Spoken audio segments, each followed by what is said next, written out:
الحمد لله كفى وسلام على عباده الذين اصطفى أما بعد.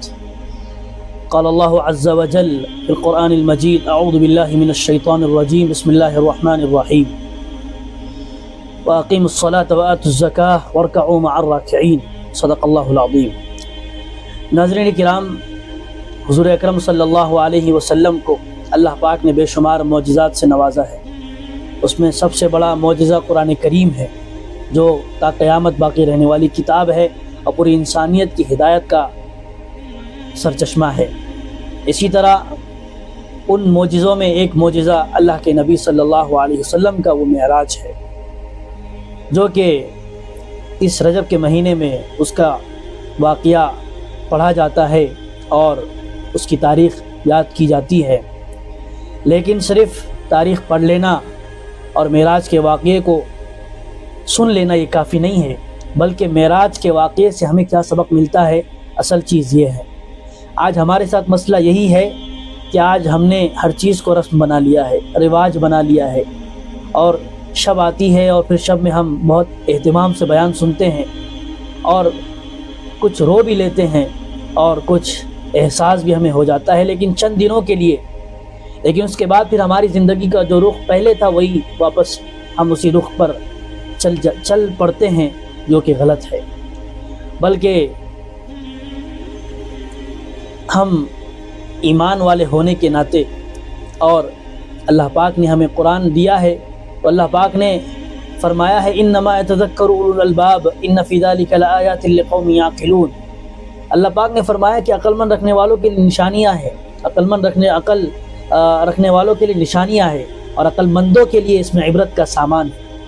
لہذا سفر معراج میں اللہ کے نبی صلی اللہ علیہ وسلم کے بہت سارے انعامات سے اللہ پاک نے نوازا، لیکن اس میں ایک بڑا انعام اللہ پاک نے جو دیا وہ نماز کا انعام دیا، نماز کا تحفہ دیا. اور یاد رکھنا چاہیے، اگر معلوم نہ ہو تو ہمیں اس پر غور کرنے کی ضرورت ہے کہ اللہ پاک نے جتنی عبادتیں تھیں، روزہ ہے، زکوٰۃ ہے، حج ہے، اور بھی بہت ساری چیزیں اللہ نے سب زمین پر فرض فرمائی، لیکن جب نماز اللہ پاک نے دینے کا ارادہ فرمایا تو پھر اللہ نے اپنے محبوب کو اپنے پاس بلایا اور اپنا دیدار نصیب کروایا، اپنی قربت سے جو ہے مشرف فرمایا. اس کے بعد پھر اللہ نے اس امت کو اور اپنے نبی پاک صلی اللہ علیہ وسلم کو تحفے میں نماز جیسی چیز عطا فرمائی. تو یہ بات کافی ہے نماز کی اہمیت کے لیے، نماز کی امپورٹنس کے لیے، کہ نماز کتنی اہم چیز ہے. لیکن آج ہم میں کے 90% لوگ، بلکہ اس سے بھی زیادہ، نماز کو چھوڑ بیٹھے ہیں اور نماز کو معمولی سمجھتے ہیں، نماز کی اہمیت کو نہیں سمجھتے، اور اپنے کاموں کو اہمیت دیتے ہیں، اپنے کاروبار کو اہمیت دیتے ہیں. ادھر مؤذن صدا لگا رہا ہوتا ہے: حی علی الصلاح، حی علی الفلاح، آؤ نماز کی طرف، آؤ کامیابی کی طرف. لیکن ہم لوگ ہیں کہ ہمارے کانوں پر جو ہے ہمارے کان اس طرف نہیں جاتے، اور ہم سن کر بھی انسنی کر دیتے ہیں. یہ بہت بڑی ناانصافی ہے اور بڑی ناقدری کی بات ہے کہ اللہ نے ہمیں بہت خوبصورت چیز عطا فرمائی ہے. اس لیے میری بھائیوں، میرے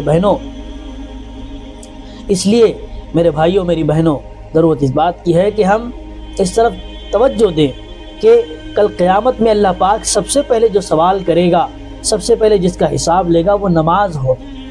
نماز کے بارے میں حضور اکرم صلی اللہ علیہ وسلم کا اتنا اہتمام تھا کہ جب کوئی اسلام قبول کرتا تو آپ اس سے عہد لیتے کہ نماز چھوڑنا نہیں، نماز پر پابندی کے ساتھ جمے رہنا اور مضبوطی سے اس کو پکڑے رہنا اور اس کا اہتمام کرتے رہنا. ایسے ہی فرمایا کہ من ترکہ فقط کفر، جس نے نماز چھوڑی اس نے کفر کیا. تو یہ کفر کے قریب لے جانے والا، اور یہ کفر اور ایمان کے درمیان حد فاصل ہے. لہذا ہمیں چاہیے کہ ہم نماز کو امپورٹنس دیں، کیونکہ نماز یہ زندگی کو بہت زیادہ ڈسپلن بناتی ہے. نماز سے سلیقہ آتا ہے، اور نماز کے بارے میں اللہ پاک نے 750 سے زیادہ مرتبہ تقریباً اللہ پاک نے قرآن کریم میں بیان فرمایا کہ نماز پڑھو، نماز قائم کرو. لیکن میرے بھائیوں، میری بہنوں، ہم نہ ہمیں کا جوان، نہ ہمیں کا بوڑھا، نہ ہمیں کی بوڑھی، اور نہ ہمیں کی جوان، اور نہ ہماری بہنیں، کوئی جو ہے اس طرف توجہ دینے کے لیے تیار نہیں ہے. بہت کم لوگ ہیں جو نماز پڑھتے ہیں، اور صرف جمعہ میں ہم نماز کو جاتے ہیں، عیدین میں ہم اہتمام کرتے ہیں، اور جو شبیں آتی ہیں اس میں اہتمام کرتے ہیں. تو نماز تو اس وقت سے فرض کر دی گئی ہے جب آدمی بالغ ہو جاتا ہے، اور اگر عقل مند ہے تو پھر نماز فرض ہے، پھر نماز کی چھٹی نہیں ہے۔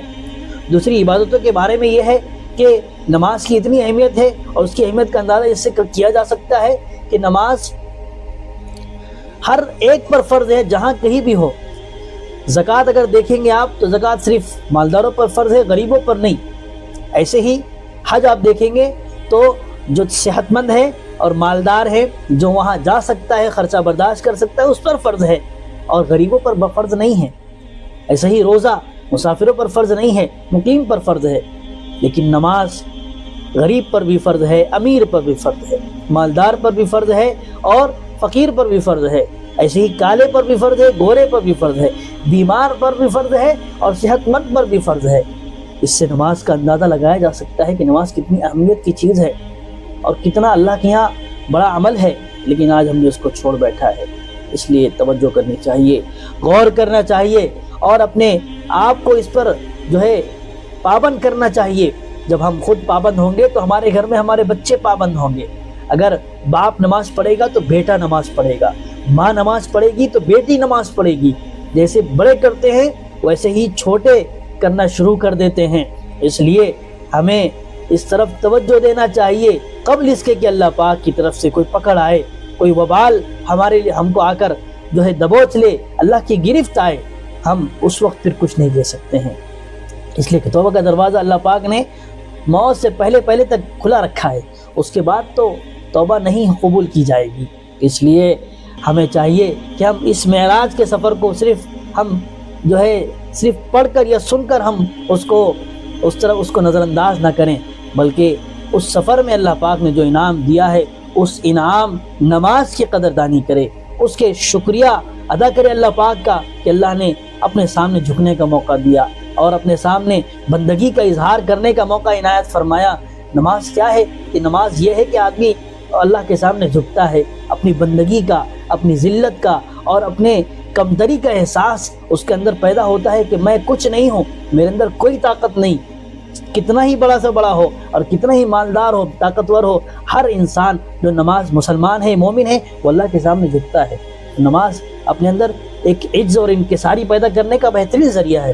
لہذا اپنے دوستوں کو بھی اس بات کی طرف توجہ دلائے کہ ایک ماحول ہونا چاہیے ہمارے درمیان کہ نماز پڑھنے کا جیسی اذان ہو جائے ہم میں کہ کچھ لوگ نماز کی طرف لے کر چلنے والے ہوں، اور پھر جیسے ہی نماز کا اعلان ہو، اذان ہو، ایسے ہی کاروبار بند کر دیے جائے، یا کچھ اس کا الٹرنیٹ ہو، کسی دوسرے کو دوسری مسجد میں بھیجا جائے اور خود نماز پڑھے، پھر سیٹ آئے، پھر نوکر چلا جائے، پھر نوکر جائے، پھر سیٹ چلا جائے۔ ایسے ہی اگر ہم کریں گے تو پھر دھیرے دھیرے ہمارے اندر یہ بیداری پیدا ہوگی، نمازیوں کی تعداد بڑھے گی، اور پھر اللہ کی طرف سے پھر وہ نصرتیں جو صحابہ پر اتری، مددیں جو صحابہ پر اتری، جو برکتیں صحابہ کو حاصل ہوئی وہ ہمارے لیے بھی ہوگی، اور ہمارے لیے بھی مددیں اتریں گی، برکتیں ہم کو بھی حاصل ہوں گی۔ لیکن شرط یہ ہے کہ ہم اس پر جب عمل کریں گے تب ہوگا، تب اللہ کی طرف سے، کیونکہ اللہ کا فرمان ہے ان تنصروا اللہ ینصرکم، اگر تم اللہ کی مدد کرو گے، یعنی اللہ کے دین کی مدد کرو گے، اللہ کے دین پر جمے رہو گے، تو پھر اللہ فرماتے ہیں اللہ تمہاری مدد کرے گا، وَيُثَبِّتْ أَقْدَامَكُمْ، تمہارے قدموں کو جما دے گا، پھر تم کو کوئی چھیڑے گا نہیں، تم کو کوئی پریشان نہیں کرے گا، تم اللہ کی حفاظت میں رہو گے۔ اس لیے اللہ تعالیٰ سے دعا ہے اللہ پاک ہم سب کو نماز کی پابندی کرنے کی توفیق عطا فرمائے۔ وآخر دعوانا ان الحمد للہ رب العالمین۔